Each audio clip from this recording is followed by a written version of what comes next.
नमस्कार दोस्तों, स्वागत है आपका अपने YouTube channel trail blazer the study point में। एक बार फिर से मैं हाजिर हूँ करंट अफेयर्स के कुछ महत्वपूर्ण मुद्दों को लेकर के। चलिए शुरू करते हैं कुछ विशेष मुद्दों को। तो आज का पहला टॉपिक है क्वारंटाइन। चर्चा में क्यों रहा?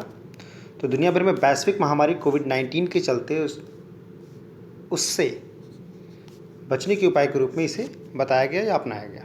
ठीक है, क्या है क्वारंटाइन? तो क्वारंटाइन वेनेशियन भाषा का एक शब्द है। याद रखिएगा किस भाषा का शब्द है? वेनेशियन। इसका मतलब होता है 40 दिन, 40 दिन, 40 डेज। 1348 से 1359 के दौरान प्लेग से यूरोप की 30% आबादी की मौत हो गई थी। मतलब काफ़ी ज़्यादा नरसंहार हुआ था वहाँ पे। इसके पश्चात 1377 में Croatia, the city of state of Ragusa, ने अपने यहाँ पर आने वाले जहाज़ों और उन पर मौजूद लोगों को एक द्वीप पर कितने दिनों के लिए? 30 दिनों तक अलग रहने का आदेश जारी किया। तो अभी मैंने कहा कि क्वारंटाइन का मतलब 40 दिन है, लेकिन यहाँ पर कितनी बात की गई? 30 दिन। तो आगे देखते हैं 30 दिन का क्या कॉन्सेप्ट है। क्या हुआ? इस दौरान यह ध्यान दिया जाता था कि किसी व्यक्ति को प्लेग के लक्षण तो नहीं है, मतलब अगर किसी को है तो उसको अलग शिफ्ट किया जाता था। 1448 में इस क्वारंटाइन के समय को बढ़ाकर 40 दिन कर दिया गया। पहले कितने दिन था? 30 दिन। जब ये 30 दिनों का था तब इसे ट्रेंटाइन कहा जाता था, और जब ये 40 दिनों का हुआ तो क्या कहा गया? क्वारंटाइन कहा जाने लगा। तो आई होप आप लोगों को ये समझने में आसानी होगी कि 40 दिन के आइसोलेशन को, सिंपल सी बात आइसोलेशन कह सकते हैं इसे, कि अलग रहने की विधा को जो अलग रखा जाता था उसे क्या कहा जाता था? क्वारंटाइन। ठीक है, यहाँ से ही शब्द की उत्पत्ति हुई है। 40 दिनों के क्वारंटाइन का असर उस वक्त साफ दिखाई दिया था और प्लेग पर काफ़ी हद तक काबू पा लिया गया था। क्वारंटाइन का जिक्र 7वीं शताब्दी में लिखी गई किताब में भी मिलता है। इसको लेविटिकस ने लिखा था, यानी बिब्लिकल बुक ऑफ लेविटिकस। इसमें बीमार व्यक्ति को दूसरों से अलग रखने का जिक्र किया गया है। ठीक, नेक्स्ट पॉइंट है कि इस किताब में शरीर पर सफ़ेद दाग उभरने पर बीमार व्यक्ति को 7 दिनों तक के लिए अलग कर दिया जाता था। 7 दिनों के बाद मरीज की जांच की जाती थी। यदि इस दौरान इसमें कोई फ़ायदा ना होने पर उसको दोबारा 7 दिनों के लिए अलग रखा जाता था। तो संक्रामक बीमारियों से बचने के लिए ऐसा किया जाता था। इस्लामिक इतिहास में भी इसका उल्लेख मिलता है। चेचक उभरने पर मरीज को कुछ दिनों के लिए अलग रखने का जिक्र मिलता है। 706 से 707 में 6वें अल वालिद ने सीरिया के दमिश्क में, जो कैपिटल है अभी, एक अस्पताल बनाया। आप मुझे सीरिया की नेबरिंग बाउंड्रीज़, जो बाउंड्री लाइन्स हैं, उनको बताएंगे कि आज चारों तरफ उसकी क्या स्थिति है। ठीक है, अस्पताल का निर्माण करवाया। आगे क्या हुआ?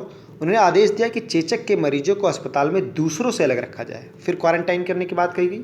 1431 में इस बीमारी से ग्रसित मरीजों को अलग रखने की शुरुआत उस समय अनिवार्य तौर पर हुई जब ऑटोमेंस ने चेचक के लिए एड्रिन में अस्पताल, Ottomans built a leprosy hospital in Edirne, बनवाया था।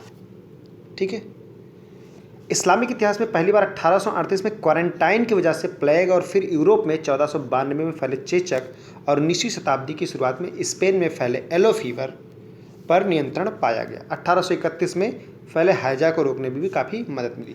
तो क्वारंटाइन का मतलब क्या है? कि आप दूसरों से अलग रहते हैं। दो चीज़ें हैं, क्वारंटाइन और आइसोलेशन में क्या अंतर हो जाता है, या फिर सोशल डिस्टेंसिंग क्या है।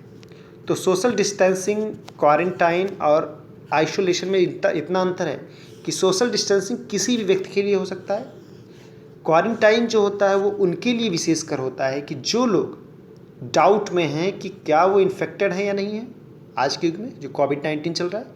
लेकिन आइसोलेशन उनके लिए होता है कि जो पूरी तरह से रिपोर्ट में पॉजिटिव पाए गए हैं। तो जो लोग पॉजिटिव है उनके लिए आइसोलेशन की बात की जाती है। जो लोग अभी सिर्फ और सिर्फ डाउट में है कि पॉजिटिव है या नेगेटिव है, ऐसा नहीं है, हाँ किसी के संपर्क में आए होंगे, कहीं बाहर से आए हैं, तो उनके लिए क्वारंटाइन करने की बात कही गई। और सोशल डिस्टेंसिंग का मतलब है कि हम अपने आप को स्वेच्छा से बचा सकें। ये कहीं आ जा सकते हैं, लेकिन उन जोन्स में नहीं आने जाने की परमिशन दी जानी चाहिए सोशल डिस्टेंसिंग के अंतर्गत, कि जहाँ कोई खतरा हो। तो इमरजेंसी के कंडीशन में इन्हें आने जाने की सुविधा दी जानी चाहिए। क्वारंटीन और आइसोलेशन में किसी से मिलने ना मिलने की बात नहीं की जाती। इवन इसमें तो फैमिली मेम्बर से भी नहीं मिलना चाहिए व्यक्ति को, क्वारंटीन और आइसोलेशन में। ठीक है, तो आई होप आप लोगों को समझ में आया होगा। तो आगे बढ़ते हैं नेक्स्ट टॉपिक पर। क्वारंटाइन समझ में आ गया होगा कोरोना वायरस को लेकर के। नेक्स्ट टॉपिक है पीटर्सबर्ग क्लाइमेट डायलॉग 11। 27-28 अप्रैल 2020 को हुआ भी। क्लाइमेट डायलॉग क्या है? पीटर्सबर्ग क्लाइमेट डायलॉग 11वां सत्र इसका हुआ 28 अप्रैल 2020 को। भारत सहित 30 देशों के प्रतिनिधियों ने इसमें भाग लिया। माध्यम क्या रहा? वीडियो कॉन्फ्रेंसिंग, यानी फर्स्ट टाइम ये वर्चुअल रहा। तो याद रखिएगा, फर्स्ट टाइम वर्चुअल कॉन्फ्रेंस हुआ। उद्देश्य क्या था? कोविड-19 के बाद सामाजिक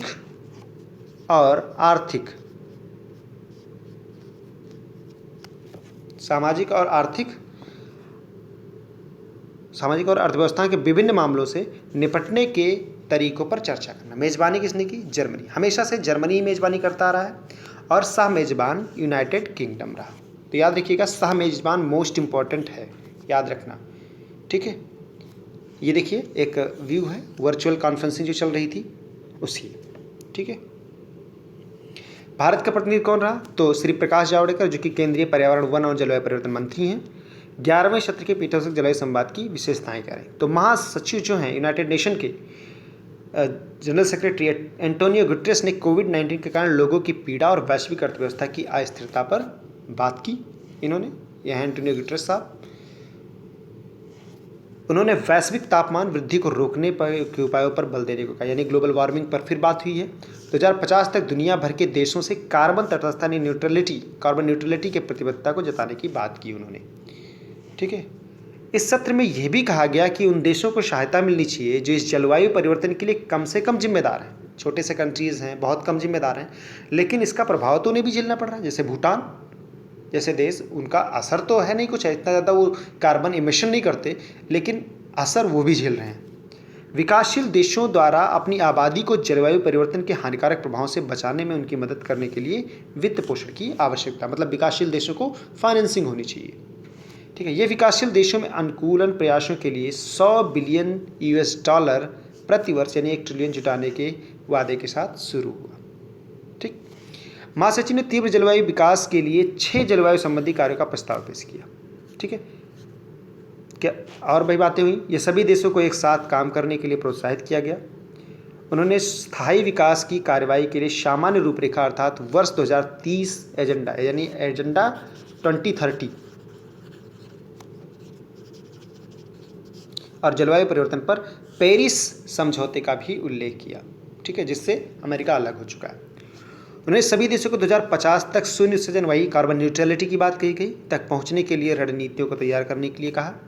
वैश्विक उत्सर्जन में G20 देशों के योगदान का भी उल्लेख उन्होंने किया है, ठीक है, कि जो G20 के कंट्रीज हैं वो लोग भी अपने योगदान दें। महासचिव के जलवायु संबंधी 6 कार्य क्या करें? तो पहला कार्य, कोविड-19 से निपटने के लिए खरबों डॉलर का खर्च करना होगा। उन्हें स्वच्छ, हरे और समुचित बदलाव के माध्यम से नई नौकरियों और व्यवसायों की व्यवस्था करने के बारे में भी बात की। मतलब क्लाइमेट और प्लस इकोनॉमी, ये दोनों की बातें इस पीटर्सबर्ग क्लाइमेट डायलॉग में हुई हैं, ठीक है। नेक्स्ट, करदाताओं के पैसे का उपयोग हरित रोजगार, यानी ग्रीन एम्प्लॉयमेंट और अस्थायी विकास के लिए किया जाना चाहिए। नेक्स्ट बात उन्होंने कही, राजकोषीय मारक क्षमता होगी जो अर्थव्यवस्था को धूसर से हरे रंग में बदलती है और लोगों और समाज के इस बदलाव के बारे में अधिक जागरूक बनाया जाएगा, जो सभी के लिए कल्याणकारी होगा। भारत क्षमता है, राजकोषीय भारत क्षमता होगी, बढ़नी चाहिए देशों की, जो अर्थव्यवस्था को धूसर से हरे, यानी ग्रीन इकोनॉमी की ओर बदले और लोगों में जागरूकता पैदा करे। सार्वजनिक धन का अस्थायी क्षेत्रों और परियोजनाओं में निवेश किया जाना चाहिए, जिससे जलवायु और पर्यावरण के विकास में मदद मिले। तो आफ्टर ऑल इन्होंने हर एक मुद्दे में पर्यावरण की बात की। वैश्विक वित्तीय प्रणाली के बारे में इन्होंने बात की, जिसमें जलवायु से संबंधित जोखिम और अवसरों के बारे में विचार किया जाना चाहिए। और छठा बात की, आपात स्थिति के समाधान के लिए एक अंतर्राष्ट्रीय समुदाय के तौर पर सभी देशों को एक साथ, यानी पर्सनल कोऑर्डिनेशन की बात कही कि इन्होंने एक दूसरे को कोऑपरेट किया जाए, के साथ काम करना होगा। नेक्स्ट आता है 11वें पीटर्सबर्ग जलवायु संवाद और भारत क्या, यहाँ पे भारत का क्या विशेष बात रही? तो भारतीय मंत्री ने अस्थायी खपत पैटर्न को अपनाने के बारे में बात करने के साथ यह भी कहा कि भारत पेरिस समझौते के तापमान लक्ष्य के अनुरूप नीतियां लागू कर रहा है। इन्होंने तारीफ की भारत की, अपनी बातें बताई। केंद्रीय मंत्री ने नवीकरणीय ऊर्जा क्षेत्र के तीव्र प्रसार और नवीकरणीय ऊर्जा क्षेत्र में नई हरित नौकरियां निर्मित करने के अवसर पर भी प्रकाश डाला, ठीक है। नेक्स्ट है पीटर्सबर्ग जलवायु संवाद को वर्ष 2010 में, ये प्री के लिए इंपॉर्टेंट है यहाँ से, जर्मन चांसलर एंजेला मार्केल की पहल पर प्रारंभ किया गया। कब से प्रारंभ किया गया? 2010 से। वर्ष 2009 में कोपेनहेगन जलवायु वार्ता के प्रभावी निष्कर्ष पर नहीं पहुंचने पर पीसीडी यानी पीटर्सबर्ग क्लाइमेट डायलॉग को प्रारंभ किया गया था।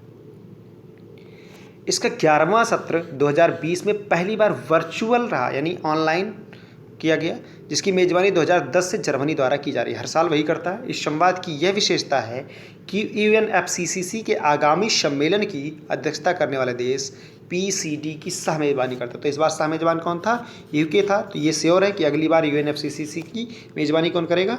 यूके करेगा। ये था आज का टॉपिक। आई होप आप लोगों को समझ में आया होगा। लाइक करें, ज़्यादा से ज़्यादा शेयर करें, सब्सक्राइब करें और कमेंट करें ताकि हम थोड़ा सा और वीडियोस बनाने के लिए इंस्पायर हों। Thank you very much.